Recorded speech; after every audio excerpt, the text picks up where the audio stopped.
విశాఖ సాగర్ తీరంలో జరిగే అంతర్జాతీయ ఫ్లీట్ రివ్యూకు 2026కు సర్వం సిద్ధమైంది. నేడు జరిగే ఈ ఐఎఫ్ఆర్లో పాల్గొనేందుకు 72 దేశాలకు చెందిన 74కు పైగా యుద్ధ నౌకలు, 50కి పైగా నేవీ ఎయిర్ క్రాఫ్ట్ క్యారియర్లు తీరంలో విన్యాసాలు చేస్తున్నాయి.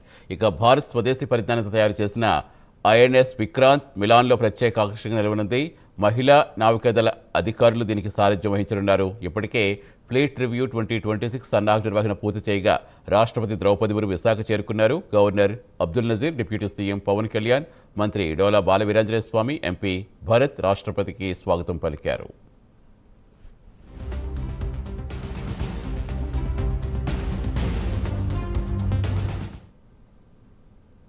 త్రివిధ దళాల సుప్రీం కమాండర్ రాష్ట్రపతి ఐఎఫ్ఆర్ వీక్షించనున్నారు. ఇక నేడు ఉదయం నావల్ జెట్టి వద్ద సీఎం చంద్రబాబు ముర్ముకు స్వాగతం పలుకుతారు. విశాఖ సాగర్ తీరం ప్రపంచ యుద్ధ నౌకాదళ ఉత్సవానికి భారత నౌకాదళం ఏర్పాట్లు పూర్తి చేసింది. ఈ నేపథ్యంలో వివిధ దేశాల నౌకల రాక సైతం మొదలైంది. అంతర్జాతీయ ఫ్లీట్ రివ్యూ మిలాన్ 2026 నేవీ చీఫ్ల కాంక్లేవ్ విశాఖ నగరం వేదికైన తరుణంలో ఏర్పాట్లపై గత 3 నెలలుగా జిల్లా యంత్రాంగం పెద్ద కసరత్తే చేస్తుంది. రాష్ట్రపతి ద్రౌపది ముర్మును ఐఎఫ్ఆర్కు ఏఎన్సీ చీఫ్ వైస్ అడ్మిరల్ ఆహ్వానించారు. ఈ ఫ్లీట్ రివ్యూలో aircraft carrier Vikrant, INS Nilgiri, Delhi, Visakha, Rajput, Shivalik, Arnala, Brahmaputra, Talwar తరగతికి చెందిన స్వదేశీ పరిజ్ఞానంతో చేసిన యుద్ధ నౌకలు, అణు జలాంతర్గాములతో పాటు వివిధ దేశాలకు చెందిన దాదాపు 23 యుద్ధ నౌకలు పాల్గొనున్నాయి. అందుకు తగ్గట్టే ఏర్పాట్లు పూర్తి చేశారు.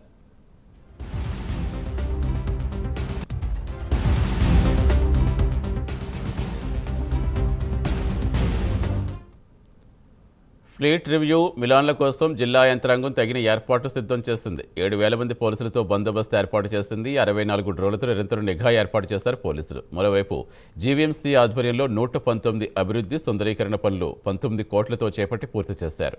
ఆర్కే బీచ్లో ప్రధాన ప్రాంగణంలో ఏర్పాట్లు పూర్తయ్యాయి.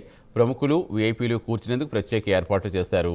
వీక్షకులు విన్యాసాలు చూసేందుకు గ్యాలరీలు సిద్ధం చేశారు.